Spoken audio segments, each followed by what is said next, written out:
क्या सोच रहे हो मेरे दोस्त? ओवर थिंक हो रहा है किसी थॉट को लेकर के और तुम इस वीडियो में आ करके ये समझना चाहते हो कि तुम्हें जो भी ओवर थिंकिंग हो रही है उसे तुम कैसे रोक सकते हो। जिन तरीकों से मैंने अपनी ओवर थिंकिंग को कम किया है और मैं अपने काम पर ज्यादा ध्यान देता हूँ। So welcome back to the Seedhi Baat Himanshu और आज मैं लेकर के आ गया हूँ topic how to stop over thinking.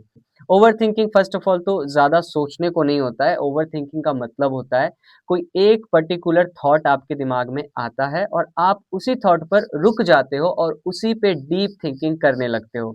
So over thinking आपको क्यों नहीं करनी चाहिए? क्योंकि इससे तो ना आपका फ्यूचर बदलने वाला है, अच्छा होने वाला है और आप उल्टा आप अपने प्रेजेंट को खराब करते हो। प्रेजेंट अब खराब होता कैसे है? आप यहाँ पर आते हो, ओवर थिंकिंग करते हो और उसमें सारा टाइम आपका चला जाता है। अगर इन टाइम को आप कहीं पर यूज करो तो वो हो सकता है कि आपके कहीं ना कहीं काम आ जाए। सो ओवर थिंकिंग सबसे पहला स्टेप ये है कि आपको जिस भी चीज के बारे में ओवर थिंकिंग हो रही है उसका नाम लिखो सबसे पहले, क्योंकि आपको नाम जानना बहुत जरूरी है। जिस भी टॉपिक के बारे में आप ओवर थिंक कर रहे हो, आप अपनी गर्लफ्रेंड के बारे में ज्यादा सोच रहे हो, आप कोई ऐसा एक करियर है जिसके बारे में ज्यादा सोच रहे हो, आप ऐसी कोई पढ़ाई हो, ठीक है, कोई सब्जेक्ट हो जिसके बारे में आप ज्यादा सोच रहे हो, तो उस चीज के बारे में पहले नाम लिखो आप। ठीक है, जैसे मान के चलो एक टॉपिक लेते हैं, रिलेशनशिप, फ्रेंडशिप या फैमिली। तो एक नाम आपने लिखा कि आप रिलेशनशिप के बारे में ज्यादा सोच रहे हो। देन सेकंड पॉइंट में आपको ये बोलना है कि आप जो भी चीजें सोच रहे हो वो सिर्फ और सिर्फ एक सोच है, हकीकत नहीं है। तो इस पे मुझे ज्यादा सोचने की जरूरत नहीं है। जब आप ये सोच लेते हो कि आप जो भी आपके माइंड में जो भी चीजें चल रही है वो लॉजिकल नहीं है, वो रियल नहीं है, वो फेक है, तब आपका माइंड आपको बताता है कि ये चीज फेक है, तो इस पे मुझे ज्यादा ध्यान नहीं देना चाहिए। तीसरी चीज क्या है कि आप जो भी काम कर रहे हो उस काम पर ध्यान दो, आप उस काम को करो, इस चीज के ऊपर ज्यादा बैठ करके सोचने की जरूरत नहीं है आपको। फोर्थ चीज है कि आपके पास में ये जो थॉट आया है वो कहीं ना कहीं से आया होगा, आपके पास में ये फ्रेश थॉट नहीं होता है।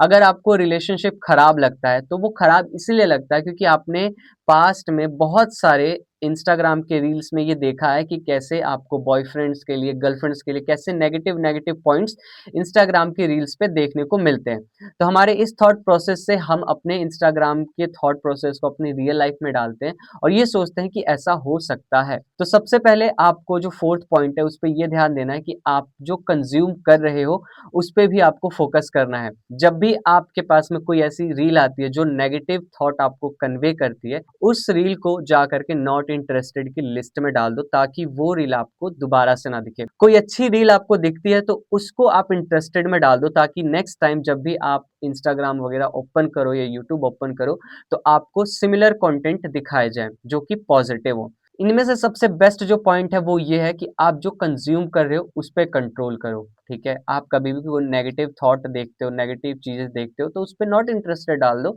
एंड देन उसके बाद में आप एक पॉजिटिव कंटेंट देखते हो तो उस पर इंटरेस्टेड को डालो ताकि आपको ज्यादा से ज्यादा पॉजिटिव चीजें दिखाई दे नेगेटिव की जगह।